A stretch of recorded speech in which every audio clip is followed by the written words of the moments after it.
దివ్యవాణి TV ప్రేక్షకులందరికీ శుభోదయం. యేసుక్రీస్తు పరిశుద్ధ నామంలో ప్రియులారా, మీ అందరికీ స్వాగతం, సుస్వాగతం.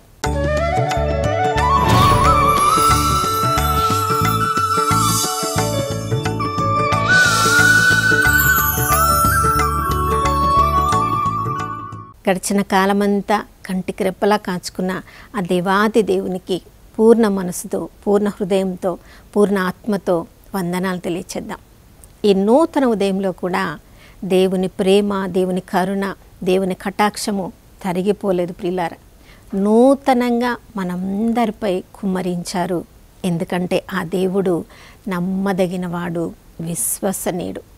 మన బలహీనతలేంటో, మన శక్తియుక్తులేంటో మనకంటే ఎక్కువగా ఆ ప్రభువు తెలిసికొని ఉన్నారు. కాబట్టి ప్రతి పరిస్థితిలో మనకి తోడుగా ఉండడానికి ఇమ్మానుయేలుగా ఈ లోకంలో జన్మించారు.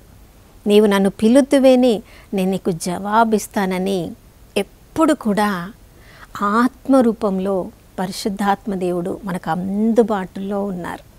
మన తల్లిదండ్రులు కూడా కొన్నిసార్లు మనము వారిని చేరలేనంత దూరంలో ఉండవచ్చు. కానీ పరిశుద్ధాత్మ దేవుడు బప్తిస్మం పొందిన ప్రతి ఒక్కరి హృదయములోనే జీవిస్తూ ఉన్నారు. కాబట్టి మనకి ప్రతి క్షణము కూడా అందుబాటులో ఉన్న దేవుడు. ప్రియులారా, ఈ లోకంలో ఎంతెంతో మందిని మనం చూసినప్పుడు వాళ్ళని అనుకరిస్తే ఎంత బాగుంటుంది కదా అనిపిస్తుంది. ఎందుకంటే వాళ్ళ జీవితాల్లో అంత గొప్ప ఫలితాలను వాళ్ళు పొంది ఉన్నారు. వాళ్ళ జీవిత ప్రభావము ఈ లోకంలో ఎంతో మంది ఉంది. కాబట్టి వాళ్ళని అనుసరించిన వాళ్ళను అనుసరిస్తే మన జీవితాలు కూడా ఎంతోమందికి ఆదర్శప్రాయంగా అవి మాలవచ్చు అనుకొని చూడండి, లోకంలో గొప్ప గొప్ప కార్యాలను సాధించిన వాళ్ళని ఎంతోమందిని మనం చూస్తూ ఉంటాం. మనము కూడా వాళ్ళని అనుసరించాలని ప్రయత్నిస్తూ ఉంటాం. కానీ ప్రియులారా, వాళ్ళందరూ కొన్నిసార్లు మన తల్లిదండ్రులే కావచ్చు, కొన్నిసార్లు మన బంధుమిత్రులే కావచ్చు, కొన్నిసార్లు మన టీచర్సే కావచ్చు, కొన్నిసార్లు మనకి అందుబాటులో ఉన్న వాళ్ళే కావచ్చు. కానీ ఈ లోకంలో ఎవ్వరు కూడా పరిపూర్ణులు కారు. ఒక విషయంలో వాళ్ళు ఎంతో ఉన్నత స్థితిలో ఉన్నప్పటికీ మరొక విషయంలో వాళ్ళు మనకంటే కూడా చాలా తక్కువ స్థితిలో ఉన్నారేమో. మరి అటువంటి మనుషులను, అటువంటి బలహీనతలతో ఉన్న మనుషులను మనము అనుసరిస్తే వాళ్ళు ఉన్నత స్థితిలో ఉన్నంత వరకు మనం కూడా ఉన్నత స్థితిలో ఉంటాం. వాళ్ళు పడిపోయినప్పుడు వారి దారిని వారిని అనుసరిస్తున్న మనం కూడా పడిపోయే అవకాశం ఉంది. కానీ ఈ లోకంలో ఒకే ఒక్కరు ప్రియులారా, వారి సహచర్యములో, వారి మాదిరిగా మనం జీవించడానికి ప్రయత్నిస్తే ఆధ్యాత్మికంగా కానీ శారీరకంగానే ఒక మెట్టు నుంచి ఇంకొక మెట్టులోనికి పైకి ఉన్నత స్థితిలోనికి వెళ్తాం. కానీ పడిపోవడం అంటూ, బలహీనంగా మారడం అంటూ ఎప్పుడు మన జీవితంలో జరగదు. ఆ ఒక్క వ్యక్తియే మనందరి రక్షకుడైన, లోక రక్షకుడైన యేసుక్రీస్తు ప్రభుల వారు. కొలొస్సీలకు రాసిన లేఖ 2వ అధ్యాయము 6-7 వచనాలు ఈ విధంగా మనం చదువుతున్నాం. మీరు క్రీస్తును ప్రభువుగా స్వీకరించితిరి కనుక ఆయన సహచర్యములో ఉండండి అని మనందరికి కూడా అపోస్తలుడైన పౌలు ఆహ్వానాన్ని పలుకుతున్నారు. ముందు ఆయన ప్రభు సహచర్యంలో ఉన్నారు, ఆ రుచి ఆయన అనుభవించారు. కాబట్టి ఆ అనుభవము ఎంత ఉన్నతంగా ఉందో అనుభవంతో మనందరికీ కూడా ఆహ్వానం పలుకుతూ ఉన్నారు. ఆ ప్రభువు సహచర్యంలో ఉండడం అంటే ఆ ప్రభువు బోధనల ప్రకారం మనం జీవిస్తూ ప్రతిరోజు కూడా మన విశ్వాసాన్ని దృఢపరుచుకుంటూ ఉండాలి. మన జీవితపు అన్ని పరిస్థితులలో ఆ ప్రభువునకు కృతజ్ఞతలను తెలుపుతూ ఉంటూ ఆ ప్రభు సహచర్యంలో మనందరినీ రావాలని అపోస్తలుడైన పౌలు ఈ ఉదయకాలంలో మనందరినీ ఆహ్వానిస్తున్నారు. ప్రియులారా, మనమందరము బప్తిస్మం పొందిన వాళ్ళం. బప్తిస్మం పొందినప్పుడు యేసుక్రీస్తు ప్రభును మనం రక్షకుడిగా స్వీకరించాం. కానీ మాట ప్రకారమే ప్రభుని మనం రక్షకుడిగా స్వీకరించామా? నిజంగా మన జీవితాన్ని ఒక్కసారి పరిశీలించి చూసుకుంటే యేసుక్రీస్తు ప్రభుల వారి యొక్క లక్షణాలు మన జీవితంలో ఏమైనా కనిపిస్తున్నాయా? ఎఫెసీయులకు రాసిన లేఖ 4వ అధ్యాయం 1వ వచనంలో అపోస్తలుడైన పౌలు చెప్తున్నారు, మీరు క్రీస్తు మిమ్మల్ని పిలిచినాడు ఏ అంతస్తులో ఉన్నారో మీ పిలుపునకు తగినట్లుగా ఆ అంతస్తులో మీరు జీవించండి. చూడండి, ఆయన ఏ అంతస్తులో జీవిస్తున్నారు? తనను తాను ఎలా పరిచయం చేసుకుంటున్నారు?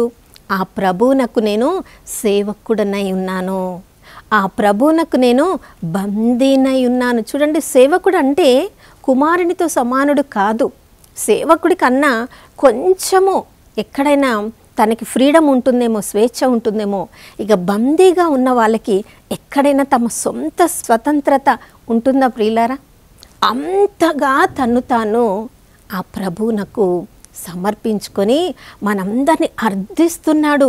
మీరందరూ కూడా ఆ ప్రభువు సహచర్యంలో ఉన్నట్లయితే ప్రతిరోజు మన విశ్వాసాన్ని పెంపొందించుకుంటూ అన్ని పరిస్థితులలో ఆ ప్రభువునకు కృతజ్ఞత చెప్తూ ఉండాలి. మరొక వైపు మనము దృష్టి వలన కాదు, విశ్వాసం వలన మన జీవితాన్ని గడుపుతూ ఉండాలి. ప్రియులారా, ప్రార్థన మనం చేస్తూ ఉన్నప్పుడు కొన్నిసార్లు మనం ప్రార్థించిన వెంటనే మనకు జవాబు పొందవచ్చు, మరికొన్నిసార్లు ఎక్కువ సమయం పట్టవచ్చు. మనం అడిగిన వెంటనే మన ప్రార్థనకు జవాబు రాలేదు కాబట్టి మన ప్రార్థనను వదిలివేయాలా? లేదు ప్రియులారా, ఆ ప్రార్థన జరుగుతూ ఉన్న కాలం అంతా కూడా దేవుని చిత్తానుసారంగా మన ఆలోచనలు మారుస్తూ ఉన్నారు, మన కోరికలను మారుస్తున్నారు, మన తలంపులను మారుస్తున్నారు. మన యొక్క స్వరూపాన్ని ప్రభువు ఆధ్యాత్మికంగా మార్చి ప్రభువు సహచర్యంలో ఉంటే ప్రభు స్వరూపంలోనికి మనల్ని మలుస్తూ ఉన్నారు. కాబట్టి మన ప్రార్థనను మనము విశ్వాసంతో కొనసాగించాలి. శ్రమలు వచ్చినప్పటికీ కూడా విశ్వాసాన్ని కోల్పోకుండా చివరి వరకు నిలబెట్టుకున్న వాడే దేవుని నుంచి బహుమానమును పొందుతాడని మనందరికీ కూడా తెలుసు ప్రియులారా. కాబట్టి ఈ లోకము ఎన్నెన్నో సమస్యలతో ఉన్నప్పటికీ మనం కంటితో ఈ లోకంని ఎలా చూస్తున్నామో సమస్యలను చూసి భయపడే వాళ్ళలాగా కాకుండా ప్రభువు నా పక్షమున ఉండగా నాకు విరోధి ఎవరు? అన్ని పరిస్థితులలో క్రీస్తు అనుగ్రహించే శక్తి ద్వారా నేను ముందుకు సాగిపోతూ ఉంటాను. అన్నిటిని కూడా దేవుడు నాకు అనుగ్రహించిన అన్ని పనులను, అన్ని బాధ్యతలను చేసి ముగిస్తానని నోటితో విశ్వాసపు మాటలను పలికి ప్రభువు ఏ అంతస్తులో ఉంచారో, ఏ పిలుపులో ఉంచారో విశ్వాసంతో ముందుకు కొనసాగుతూ ఉండాలి. ప్రియులారా, ఒకవైపు విశ్వాసం, మరొక వైపు ప్రేమ కలిగిన జీవితాలను మనం జీవించినప్పుడే దేవుడు ప్రేమ స్వరూపుడు. ఆ ప్రభు సహచర్యంలో మనం ఉండాలంటే పరిశుద్ధాత్మ ప్రేమ ద్వారా దేవుడు మన హృదయాలలో కుమ్మరించాడని రోమిలకు రాసిన లేఖ 5వ అధ్యాయం 5వ వచనంలో మనం చదువుతున్నాం. ప్రేమ లేని జీవితాలు చూడండి, మనము ప్రభువునకు చెందిన జీవితాలుగా, యేసు ప్రభువునకు చెందిన జీవితాలుగా, ఆయన సహచర్యంలో ఉన్నట్లుగా మనం చెప్పుకోలేము. మనల్ని ప్రేమించిన వాళ్ళనే మనం ప్రేమిస్తే ఈ లోకస్తుల్లాగా మనం ప్రేమించినట్లు ప్రియులారా, మనల్ని ద్వేషించిన వాళ్ళని, మనం హింసించిన వాళ్ళని కూడా మనం ప్రేమించగలిగితే యేసుప్రభు సిల్వలో కల్వరి ప్రేమను చూపించినట్లుగా, త్యాగపూరితమైన ప్రేమను చూపించినట్లుగా, మనల్ని హింసించిన వాళ్ళ కొరకు, ద్వేషించిన వాళ్ళ కొరకు, మనల్ని త్యజించిన వాళ్ళ కొరకు, ఆపద సమయంలో మనల్ని ఒంటరి చేసిన వాళ్ళ తరపున కూడా మనం ప్రేమిస్తూ మనలో ఉన్న పరిశుద్ధాత్మ ప్రేమను అందరికి చూపించడం ద్వారా యేసు ప్రభు యొక్క సహచరులమని అందరూ మనల్ని గుర్తిస్తారు. ప్రియులారా, మరి ప్రేమ, విశ్వాసం వీటిలో నిలకడగా ముందుకు సాగాలంటే శరీరానుసారంగా జీవించే మనలో అది అసాధ్యం. అందుకనే గలతీలకు రాసిన లేఖ 5వ అధ్యాయం 16వ వచనంలో మనం చదువుతున్నాం, ఆత్మపూరితులుగా మనం ఉండాలి. పరిశుద్ధాత్మ సహవాసంలో, పరిశుద్ధాత్మ ప్రేరేపణతో నడిపించబడితే మాత్రమే అన్ని పరిస్థితుల్లో కూడా విశ్వాసమును కోల్పోకుండా మన ప్రేమను చివరి వరకు నిలబెట్టుకునే వారిలాగా మనం ఈ లోకంలో జీవించగలుగుతాం. అందుకు ప్రియులారా, మరి ఈరోజు ప్రభు మనందరినీ కూడా మన కుటుంబాల్లో ఒక గొప్ప పిలుపుతో మనల్ని పిలిచారు. ఆ కుటుంబంలో నీవు అవసరం. నీవున్న సంఘంలో నువ్వు సమస్యలను మాత్రమే చూస్తున్నావా? ఆ సమస్యల మధ్యలో ప్రభువు నిన్ను ఆ సంఘంలో, సమాజంలో, ఆ కుటుంబంలో, ఆ వ్యవస్థలో నిన్ను నన్ను ఉంచారంటే ఆ ప్రభు సహచర్యంలో ఉన్న నీవు నేను ఒకవైపు ప్రభు చూపించిన మాదిరికరంగా జీవిస్తూ మన విశ్వాసంలో నిలకడగా ఉండి ప్రభు ప్రేమకు ఆదర్శవంతులుగా మనం జీవించగలిగితే, పరిశుద్ధాత్మ స్వరాన్ని వింటూ ప్రతి క్షణము ఆ ప్రభు చూపించిన దారిలో మనం జీవించగలిగితే మనము మన జీవితం గురించి గొప్పగా మనం చెప్పుకోవలక్కర్లేదు.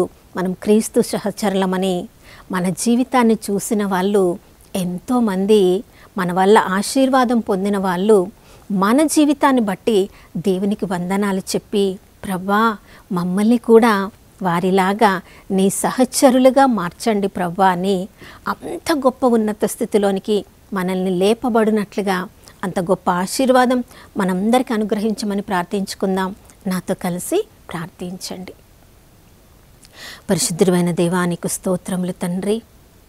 పరిశుద్ధాత్మ బప్తిస్మము పొందిన మేమందరం కూడా తండ్రి మీలాగా జీవించాలని, మీ సహచర్యంలో జీవించాలని, అయా విశ్వాసంలో నిలకడగా ఉంటూ ప్రేమ కలిగిన వ్యక్తులుగా జీవిస్తూ ఆత్మపూరితులంగా ఈ లోకంలో మేము జీవించినప్పుడు ప్రభా, అప్పుడు మేము చెప్పగలము, జీవించినది మేము కాదు, క్రీస్తే మాలో జీవిస్తున్నాడని. ప్రభా, ఈరోజు కేవలము మా అంతట మేము, మా గురించి మేము క్రీస్తు సహచరులమని మా నోటితో మాత్రమే చెప్పుకుంటూ జీవించడం కాదు, కానీ ప్రభా మా జీవితపు అలవాట్లు, మా జీవితపు జీవిత విధానమే చూసిన వాళ్ళందరూ కూడా వీరు క్రీస్తు అనుచరులు అని మమ్మల్ని గురించి సాక్ష్యము చెప్పినట్లుగా మా జీవితాలను మలచమని యేసయ్య పరిశుద్ధ నామములో అడిగి వేడుకొనిచున్నాము తండ్రి, ఆమేన్. అవును ప్రియులారా, ఈరోజు క్రీస్తు సహచరులుగా పిలువబడిన మనం అందరం కూడా నమ్మకంగా, విశ్వసనీయంగా, క్రీస్తు సహచరులంగా ప్రేమలో, విశ్వాసంలో, పరిశుద్ధాత్మ అభిషేకంలో జీవించుదాం. ఆ ప్రభువుకు మహిమకరంగా జీవించుదాం. మరొక నూతన శుభోదయంలో మనమందరం కలుసుకునే వరకు దివ్యవాణి టీవీని వీక్షిస్తూ ఉందాం. ఇమ్మానుయేలు, ప్రభు మనతో ఉన్నారు.